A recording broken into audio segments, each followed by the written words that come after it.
तो क्या आप ही हैं वो जो लोगों को कर लेते हैं उनके शक्ल से जज? तो क्या आप ही हैं वो जो लोगों को एक कम्युनिटी का समझ के उनको समझते हैं लेजी? और अगर आप ही हैं तो ये वीडियो है आपके लिए।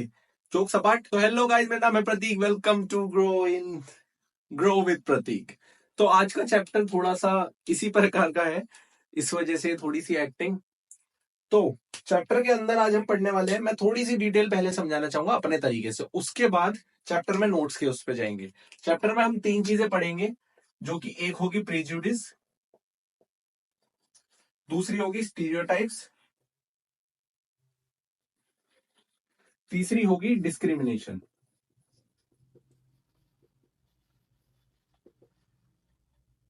ठीक है ना? ये 3 चीजें पढ़ने वाले हैं हम आज। ये ट्रायंगल पढ़ने वाले हैं चैप्टर के अंदर, ये 3 चीजें ही है। और इन 3 चीजों का मतलब क्या चीज होती है, इसको मैं बेसिक बेसिक मतलब समझाता हूं आपको, उसके बाद हम नोट्स पे चलते हैं। प्रीजुडिस का मतलब बेसिक सा यही है कि जब आप लोग को देख करके जज कर लेते हैं कि यार ये बंदा बेकार है, अपने माइंडसेट में जज कर लेते हैं उसकी काबिलियत को, उसकी सब चीज को, उसको उस बंदे को प्रीजुडिस कहते हैं। ठीक है ना? स्टीरियोटाइप्स, स्टीरियोटाइप्स का मतलब थोड़ा सा बड़े लेवल पे हो जाता है। स्टीरियोटाइप्स का मतलब पूरे एक कम्युनिटी को लेकर के हो जाता है। लाइक मान लो कोई भी कम्युनिटी, कोई भी कास्ट है, उसको आप कह देते हैं कि ये लेजी कास्ट है, ये पूरी उसमें एक पूरे उसको बंदों को वो ठहराया जाता है। डिस्क्रिमिनेशन थोड़ा सा अलग है। डिस्क्रिमिनेशन जब आप इन दो सोच को काम भी करना चालू कर देते हैं, इन दो सोच पे। लाइक मान लो कोई कास्ट के बारे में आपने लेजी कह दिया, स्टीरियोटाइप बन गए, और उस कास्ट के बंदे से आप कह रहे हैं कि यार इससे मत बोल, ये काम नहीं कर पाएगा, ये तो लेजी है ना, ये तो उस कास्ट का, ये लेजी है। तो ये डिस्क्रिमिनेशन हो गया उसके साथ। आप दूसरे से बोल रहे हैं, उससे नहीं बोल रहे, तो ये डिस्क्रिमिनेशन हो गया। यही चीज है मोटा मोटा।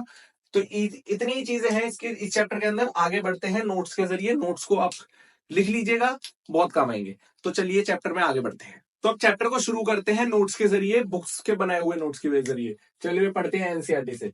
डिफरेंस और प्रीजुडिस में फर्क होता है, जो कि अभी आप देखेंगे। अब प्रीजुडिस का मतलब होता है मीन्स टू जज अदर पीपल नेगेटिवली और सी देम एज इंफीरियर। बहुत बारी हम खुद भी करते हैं, मैं भी, और बहुत लोग भी खुद भी करते हैं। जैसे कि एग्जांपल हो गए इसके इंग्लिश लैंग्वेज। इंग्लिश लैंग्वेज को हम सुपीरियर मांगते हैं कि जिसको इंग्लिश आती है वो बहुत पढ़ा लिखा है भैया, इसके पास तो बहुत दिमाग होगा, इंग्लिश आती है इसको तो बिड़ू, है ना? वो ऐसा ही करते हैं ना, बहुत बारी होता है ऐसा ही। जो हिंदी बोलता है, हिंदी में लोग बाग देखा कंपनी में भी उसको ज्वाइनिंग नहीं देते, क्या कहते हैं, जिसको इंग्लिश आती है उसको इजीली ज्वाइनिंग मिल जाती है, इंटरव्यू क्रैक हो जाते हैं आराम से।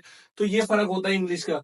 रिलीजन में हम एक दूसरे के रिलीजन के बारे में, स्किन कलर में कि वो काला है हम गोरे हैं, ऐसे फर्क करके हम प्रीजुडिस बन जाते हैं। स्टीरियोटाइप्स, स्टीरियोटाइप्स कब कहलाए जाते हैं, स्टीरियोटाइप्स कब क्रिएट होते हैं? स्टीरियोटाइप्स जेंडर में, बहुत स्टीरियोटाइप जेंडर में।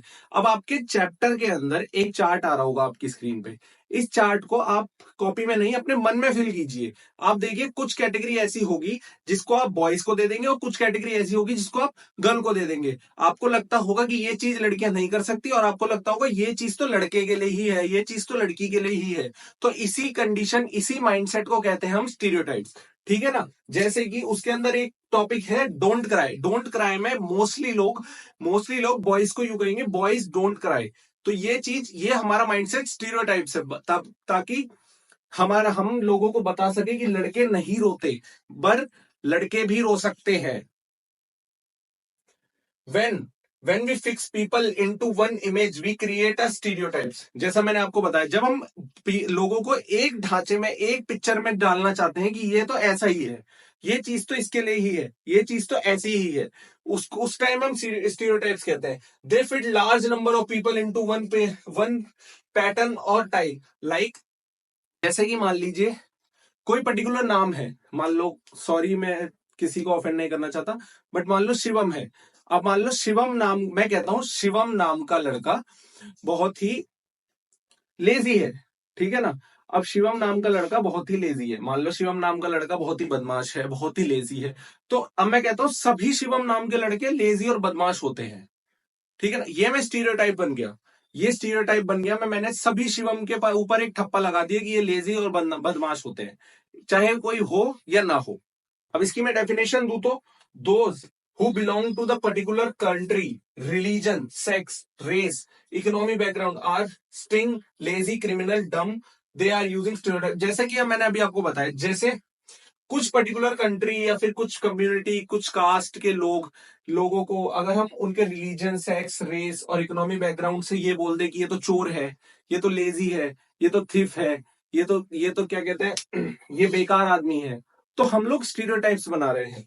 ठीक है ना। अब इनइक्वालिटी एंड डिस्क्रिमिनेशन, स्टीरियोटाइप्स और प्रीजुडिस तो थिंकिंग हो गई।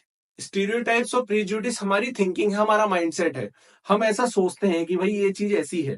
ठीक है ना। पर डिस्क्रिमिनेशन और इक्वालिटी का इनइक्वालिटी कहा जाती है, यहां ठीक से समझना दोनों चीजों में क्या फर्क होता है और ये चीज पैदा कब होती है। डिस्क्रिमिनेशन और इनइक्वालिटी पैदा जब होती है जब आप अपने प्रीजुडिस और स्टीरियोटाइप्स पे काम करने लगते हो, जब उनके उनके हिसाब से एक्शन भी लेने लग जाते हो। जैसे मान लीजिए प्रीजुडिस है और स्टीरियोटाइप्स है। स्टीरियोटाइप्स मान लीजिए ये चीज मैं सोचता हूं कि इस पर्टिकुलर कम्युनिटी के लोग चोर होते हैं।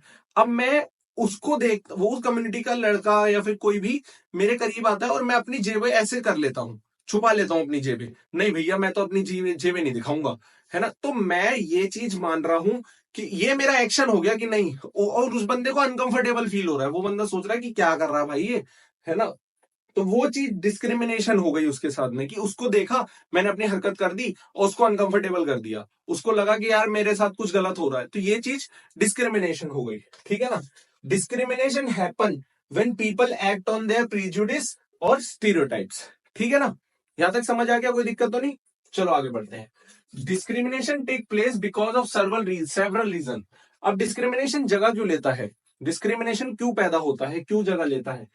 वो रिलीजन के तौर पे हो सकता है, लैंग्वेज के तौर पे हो सकता है, इकोनॉमिक बैकग्राउंड के तौर पे हो सकता है, कोई गरीब है अमीर है, जैसा कि हमने समीर दो वाली वीडियो में देखी। अगर वो वीडियो नहीं देखी तो आई बटन पे आ रही होगी, उस वीडियो को देखें जा करके और इसका पहला चैप्टर कवर करें। All the best. अब आगे बढ़ते हैं। तो अब आप सबने डॉक्टर बी आर अम्बेडकर का नाम तो सुना ही होगा। जो बच्चे हैं उन्होंने शायद अभी तक उनको पता नहीं होगा, पर जो बड़े इस वीडियो को देख रहे हैं उनको तो पता ही होगा। जो बच्चे हैं उन्होंने कहीं ना कहीं तो सुना ही होगा, क्या कहते हैं कि छुट्टी के स्कूल की छुट्टी मिलती है 14 तारीख को अप्रैल में, और रोडों के नाम रखे जाते हैं, बहुत सारी चीजों में नाम तो सुना ही होगा। तो डॉक्टर बी आर अम्बेडकर ने भी अपनी जिंदगी का पहला डिस्क्रिमिनेशन फेस किया था अपनी 9 से 10 साल की एज में। उस स्टोरी को आज हम बताने वाले हैं। पहले डॉक्टर बी आर अम्बेडकर के बारे में थोड़ा सा जान लेते हैं। इनका जन्म हुआ था 1891 में और इनकी मृत्यु हुई थी 1956 में। इनको फादर ऑफ इंडियन कॉन्स्टिट्यूशन कहा जाता है। ये हमारी कॉन्स्टिट्यूशन असेंबली में इंडियन कॉन्स्टिट्यूशन के ड्राफ्टिंग कमेटी के चेयरमैन थे। लीडर ऑफ दलित भी कहा जाता है बिकॉज इन्होंने बहुत सारे मूवमेंट चलाए थे, बहुत सारे आंदोलन किए थे for the development of Dalits. So born in Mahar caste, ये महार कास्ट में जन्मे थे, जो कि महाराष्ट्र में अनटचेबल कास्ट का मानी जाती है, महाराष्ट्र में है ये कास्ट। तो ये फर्स्ट पर्सन थे अपनी कास्ट में जिन्होंने अपनी कॉलेज एजुकेशन कंप्लीट करी और इंग्लैंड गए लॉयर के बनने के लिए। ठीक है ना। बहुत बड़ी बड़ी उपाधियां हैं, बहुत बड़ी बड़ी वो है। डॉक्टर हम इनके आगे इसीलिए लगाते हैं क्योंकि इनके पास 4 पीएचडी थी, और जो बंदा पीएचडी एक भी पीएचडी कर लेता है उसके आगे डॉक्टर लग जाता है इसी वजह से। तो हम आते हैं अपनी कहानी के ऊपर। कहानी कुछ इस तरह है। जब ये 9 साल के थे तो ये अपने भाइयों के साथ में, कजिन के साथ में अपने पिता से मिलने के लिए जा रहे थे। पिता से मिलने जा रहे थे महाराष्ट्र। अब मैं स्टेशन का नाम तो मेरे थोड़ा सा ध्यान से उतर गया। तो ये वहां जा रहे थे, ये स्टेशन पे पहुंच गए थे। ये सोच रहे थे हम, इन्होंने कपड़े अच्छे पहने हुए थे, दिखने में ठीक जैसे नीट एंड क्लीन, एकदम सही। तो जो रेलवे का टीसी होता है वो इनके पास आया। ये वहां पे वेट कर रहे थे कि इनके पिताजी की कोई गाड़ी आएगी, उनका कोई ड्राइवर, उनका कोई सर्वेंट आएगा इन्हें लेने, पर कोई भी नहीं आया। तो वहां पर टीसी आता है। टीसी कहता है अपनी टिकट दिखाओ। ये टिकट दिखाते हैं। टीसी ने समझता है कि इतने अच्छे कपड़े पहन रखे हैं, सब कुछ है, तो शायद ब्राह्मण के बच्चे होंगे। तो इनके साथ बहुत अच्छा व्यवहार, बहुत अच्छा से सब चीज करने लग जाता है। ठीक है ना। उसके बाद इन्होंने कभी अपनी कास्ट के पीछे ये नहीं करा, इनको पता ही नहीं था 9 साल की उम्र में पहली बात तो कि डिस्क्रिमिनेशन इनइक्वालिटी होती क्या है। तो बात बात में टीसी ने इनसे पूछा कि भैया आप कौन है ना। तो इन्होंने कहा कि भैया हम तो महार हैं। तो टीसी का एकदम से मुंह उतर गया, रंग पीला पड़ गया कि भैया ये तो अनटचेबल है यार, है ना। तो जो उनका व्यवहार था सब खत्म हो गया एक बार में ही। उसके बाद बहुत देर तक बैठे रहे, टीसी भी चला गया उठ करके, टीसी भी नहीं आया। तो बहुत देर तक ये बैठे रहे कि कोई आएगा कोई आएगा, कोई भी नहीं आया। पर उसके बाद टीसी वापस आया, टीसी से ये लोग कह रहे हैं कि हमें हमें अपने पिताजी के पास जाना है, हमारी एक बैलगाड़ी करवा दीजिए, हम उसको डबल पैसे दे देंगे, ट्रिपल पैसे दे देंगे। पर कोई भी जाने कोई राजी नहीं था, क्योंकि उन्हें लग रहा था कि अगर इन्हें बैठा लिया, ये तो अनटचेबल है, इन्हें बैठा लिया तो हमारी घोड़ा गाड़ी बैलगाड़ी जो है वो गंदी हो जाएगी। तो ये इनका फर्स्ट केस था जो इन्होंने अपनी लाइफ में डिस्क्रिमिनेशन फेस किया। तो हम इस चैप्टर में आगे बढ़ते हैं। आगे आप जब आप पॉलिटी पढ़ेंगे, ये नाम आप ध्यान रखिए, इसके बारे में आप बहुत ज्यादा पढ़ने वाले हैं, ठीक है ना। तो अब हम आ जाते हैं स्ट्रीविंग फॉर इक्वालिटी। तो इसका मतलब है, इसका बेसिक सा मतलब है प्रयास। स्ट्रीविंग का मतलब होता है प्रयास फॉर इक्वालिटी।